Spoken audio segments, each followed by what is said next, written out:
जय हिंद दोस्तों, इस वक्त मैं मौजूद हूँ मुंबई स्थित पालीपाड़ा के चिता कैम्प के इलाके में और चिता कैम्प में क्रिसेंट हाई स्कूल है। क्रिसेंट हाई स्कूल के कंप्यूटर लैब में इस वक्त मैं खड़ा हूँ और यहाँ पर कुछ बच्चे ऐसे हैं जो 7वीं 8वीं 9वीं स्टैंडर्ड से ताल्लुक़ रखते हैं और इन्होंने कंप्यूटर के सॉफ्टवेयर पे कुछ गेम डेवलप किए हैं। इसी विषय को लेकर आज यहाँ पर आना हुआ है। मेरे साथ कंप्यूटर लैब की कुछ टीचर्स हैं, इनसे जानते हैं कि कौन से स्टैंडर्ड के बच्चे हैं, किस किस चीज़ों पर इन्होंने काम किया है। इन तमाम चीज़ों को लेकर आज इनसे बात करते हैं। सबसे पहले आजरा टीचर है, इनसे जानते हैं। टीचर, सबसे पहले तो बहुत बहुत स्वागत आपका। कौन से स्टैंडर्ड के बच्चे हैं और क्या कुछ किया है इन्होंने कंप्यूटर पे? यहाँ पर 1st to 8th स्टैंडर्ड का एग्जीबिशन था और 8th स्टैंडर्ड के बच्चों ने स्क्रैच प्रोग्रामिंग लैंग्वेज में बहुत अच्छे गेम्स बनाए हैं और 1st to 7th स्टैंडर्ड के बच्चों ने MS एक्सेल और कुछ वीडियो गेम्स जो ऑलरेडी थे हमारे कंप्यूटर्स में प्रथम इन्फोटेक फाउंडेशन के, वो सब करके दिखाए हैं। तो ये ट्रेनिंग इनको कितने दिन से दी जा रही है और जिस तरह से ये लोग कर रहे हैं, फ्यूचर में क्या कुछ नज़र आ सकता है बच्चों के ज़रिए से? जैसे हम रेगुलर लेक्चर्स लेते हैं, उन्हीं लेक्चरों में वो बच्चों ने प्रैक्टिस की है, हार्ड वर्किंग की है और गेम्स प्रिपेयर किया है। इनका टैलेंट देखकर लगता है कि आगे चलकर ये बहुत अच्छे IT इंजीनियर्स बन सकते हैं। मुझे ये बताइए, जिस तरह से ये बच्चे कंप्यूटर पे गेम डेवलप कर रहे हैं, तो इसके लिए मैंने सुना है कि हायर एंड जो PC होता है उसकी ज़रूरत होती है, क्योंकि अच्छे PC पे ही आप अच्छे गेम्स बना सकते हैं। तो क्या क्रिसेंट स्कूल के पास जो ये PCs लगे हैं, ये अच्छे हायर एंड के हैं, अच्छे मतलब कॉन्फ़िगरेशन है इसका? कॉन्फ़िगरेशन की ज़्यादा इम्पोर्टेंस नहीं है, ये सिर्फ 2016 के मॉडल्स है, तो उस पर भी कर सकते हैं हम।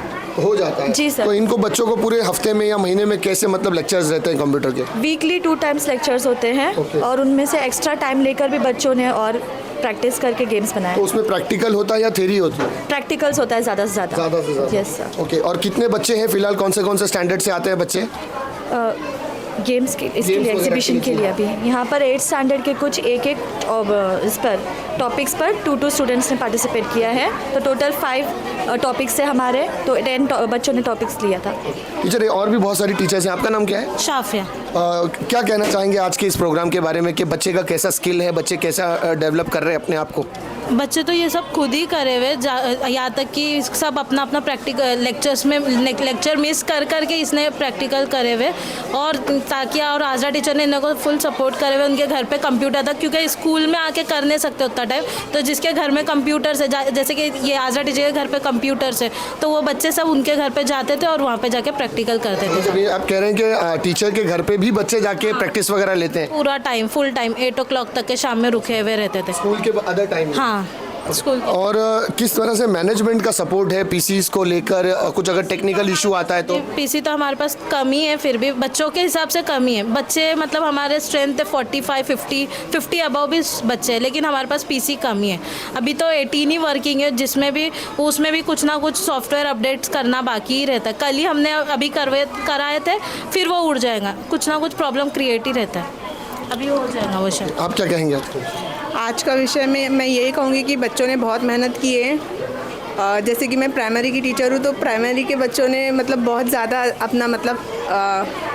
अपनी ज़्यादा मेहनत दिखाए हैं इसमें। इनका जो प्रोजेक्ट है, प्रोजेक्ट से लेकर उन लोगों ने जो हार्ड वर्किंग दिखाई है, जो ज़्यादा से ज़्यादा टाइम रुका है यहाँ पर, क्योंकि हमारा 19 को एग्ज़ाम था। 19 को होकर हमारे पास 21 दिन ही बचा था।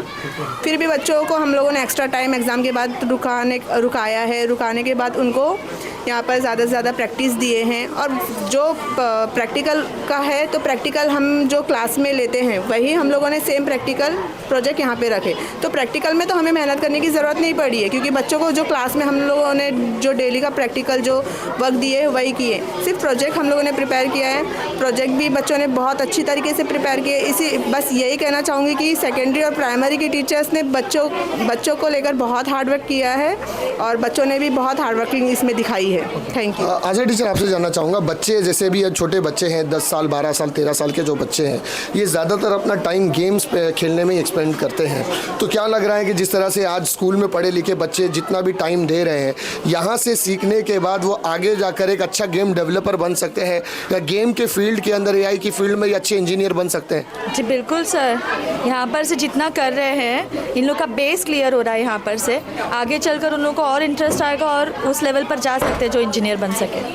नाज़रीन, देखा आपने जिस तरह से क्रिसेंट स्कूल के अंदर, हालांकि बहुत छोटा सा जगह है, लेकिन उस जगह के अंदर भी जितने कंप्यूटर रखे हैं, कोशिश ये है कि ज़्यादा से ज़्यादा बच्चे जो है वो आईटी फील्ड के अंदर या कंप्यूटर के अंदर गेम डेवलपमेंट को लेके या एआई डेवलपमेंट को लेके बच्चों की जो बेसिक्स है उसको मजबूत करने का काम यहाँ से किया जा रहा है, ताकि आज ये बच्चे यहाँ पर पढ़ रहे हैं और यहाँ से जब वो 10वीं करके निकलेंगे तो इतना बेसिक्स उनके पास हो, इतना फाउंडेशन उनका मजबूत रहे कि जब वो कॉलेज में जाए या आईटी फील्ड में जब वो जाएंगे तो वहाँ जाने के बाद उनको बेसिक्स पे काम करना नहीं पड़ेगा, क्योंकि बेसिक्स उनका प्राइमरी और सेकेंडरी में ही क्लियर कर दिया जा रहा है। तो क्रिसेंट स्कूल की हमेशा से ये काविश रही है, ट्रस्टीज़ हो, मैनेजमेंट हो, प्रिंसिपल्स हो, सेकेंडरी लेवल हो या हायर हो, इन सब की कोशिश यही रहती है कि क्रिसेंट स्कूल से निकलने वाला बच्चा बेसिक्स को क्लियर कर कर जाए, ताकि आगे जाकर जब वो दुनिया में किसी भी फील्ड में वो कदम रखे तो बेसिक्स पर उसको काम करना ना पड़े, वो यहीं से अपना बेसिक मजबूत करके जाए। क्रिसेंट स्कूल के अंदर वाकई में बहुत सारी चीज़ें ऐसी हैं जो आए दिन डेवलप हो रही है, आए दिन बढ़ती जा रही है, और उम्मीद करता हूं कि आने वाले समय में